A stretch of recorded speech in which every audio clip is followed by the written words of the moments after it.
Você pega uma criança que acaba tendo um câncer e você vai dizer que é dessa vida que ela trouxe aquilo. Você entendeu? Não dá para. Ainda tem muita coisa que a gente não consegue desvendar. A gente não tem conhecimento de tudo. Um dia nós vamos saber disso tudo e a doença não vai existir. Mas Dr. Bezerra de Menezes já falava, e a Organização Mundial de Saúde fala, não existe doença, existe o indivíduo doente. Por isso que a homeopatia trata o indivíduo, não trata a doença. O mesmo medicamento que é dado para uma pessoa não é para outra. Eu não sei se eu já contei aqui. Eu não quero ser repetitivo. Não, mas fala aí que eu vou te mas eu dizer. já falei em outros lugares. Certa vez, eu estava com cistite. E eu fui num médico famoso, homeopata e espírita. Você nunca contou, não? Não. Não. Dr. José Nilson, palestrante e tudo. Faz muitos anos isso, foi a única vez que eu fui nele. E ele faz várias perguntas para você. Doce ou salgado? O que você prefere? Gosta de ler sentado ou deitado? Gosta de ler com os pés para cima ou pé para baixo? Banho quente ou banho frio? Quando ele me perguntou isso, eu estava no auge da minha mocidade, eu me sentindo poderoso, achando que... Não, vou dizer para ele que eu gosto de banho quente. Banho frio. Ele me prescreveu a medicação. Eu comecei a tomar. E eu não ficava bom. Aí eu conversei com um colega que tinha me indicado ir nele. Falei, olha, não está funcionando o remédio. Volta lá, não tem problema, ele vai te atender. Aí eu voltei, quando eu estava dentro do consultório dele, falei assim, doutor, eu menti pro senhor. Eu gosto de banho quente. Posso até tomar um banho morno, mas frio eu não sou muito chegado. Aí ele trocou a medicação. Em uma semana eu estava curado. E eu fui contar isso para um amigo meu.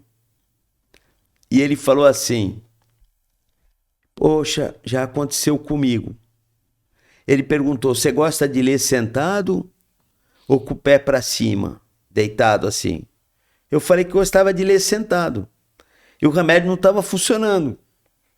Aí eu voltei nele e falei, ô doutor, tem horas que eu sento e gosto de ler com o pé na outra cadeira, o pé para cima. Ele trocou a medicação e o cara também ficou bom.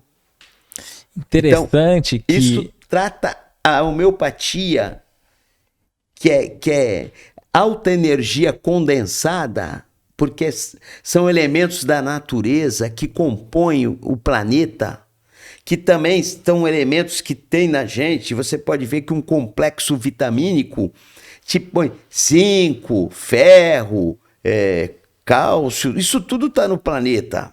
Isso tudo está no planeta Terra. Então, eu preciso repor. E a homeopatia também, são essências que é desenvolvida, trata o indivíduo e não a doença. Então, se o indivíduo estiver bom, ele não tem doença, ele está bem. Ele está de bem com a vida. E é interessante porque quando surge esse assunto da homeopatia, há aqueles que não concordam e dizem que pode ser um efeito placebo, né? E eu conversando sobre essa questão com um amigo meu farmacêutico, que tinha uma visão um pouco avessa, ele falou que ele foi convidado a fazer um estágio, trabalhar numa faculdade, junto com uma professora que era de homeopatia. E ele começou a ver os experimentos, as questões de perto. E aí ele falou, Éder, aí o que aconteceu? Os medicamentos eram testados e faziam efeito até em cães. Aí ele falou, e aí, nos cães, como é que fica a indução do efeito placebo, né? Porque ali se fala assim, não, vou te dar um medicamento. Aí pode ser que alguém fale assim, não, como você caiu no remorso de saber que mentiu, deu errado. Por isso que depois falou a verdade e deu certo. Mas, e nos cães, que não tem essa questão, né? como fica. Então é uma questão de se averiguar, e eu compreendo perfeitamente que está tratando a alma ali, né? O espírito, além da... E quando é testado em ratos de laboratório? Por que é utilizado o rato? A proximidade do DNA do rato com o ser humano, que é altíssima, é muito próxima, né? E eu costumo até dizer, o pessoal fala assim, a gente descende do macaco. Não, a gente não descende do macaco, porque o chimpanzé é menor que um gorila, o gorila mais se aproxima do tamanho do homem, e o chimpanzé tem a maior proximidade do DNA com o ser humano, e não o gorila. E o chimpanzé é bem menor que o tamanho de um gorila.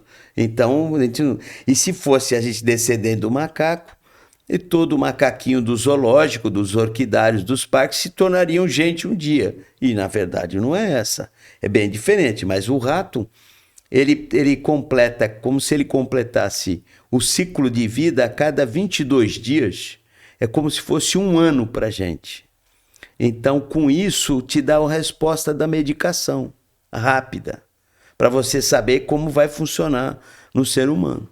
Perfeito. Mas os próprios, esse próprio desenvolvimento de tumores já foi feito em rato, maltratando o rato, deixando de uma maneira, tratando uns bem e outros judiando de um jeito assim, criando, vamos supor, supostas mágoas neles, eles acabavam desenvolvendo tumores com mais facilidade. Porque é muito comum tumor em rato. É muito comum, né?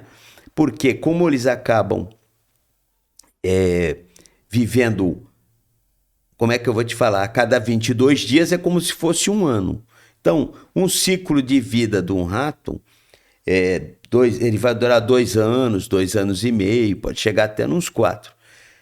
Há quem diga que se a pessoa viver 100 anos, ela vai desenvolver algum tipo de câncer. Isso tem uma pesquisa nisso, algum tipo de câncer. Então, o rato, teoricamente, se ele viveu com muita longevidade, ele vai acabar desenvolvendo algum tipo de tumor.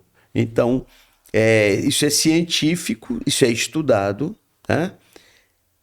Mas quando eu falo de quem não tem, que sofreu um escândalo, eu posso dizer para você que eu conheço pessoas bem idosas que nunca tiveram câncer. Eu conheço um monte de pessoas, várias pessoas com muitos anos, que nunca sofreram um assalto.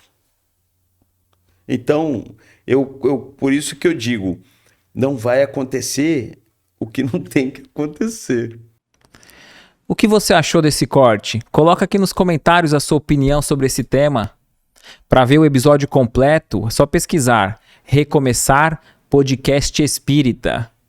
E caso tenha ficado alguma dúvida sobre a doutrina espírita, é perfeitamente normal. Procure ler as obras de Allan Kardec.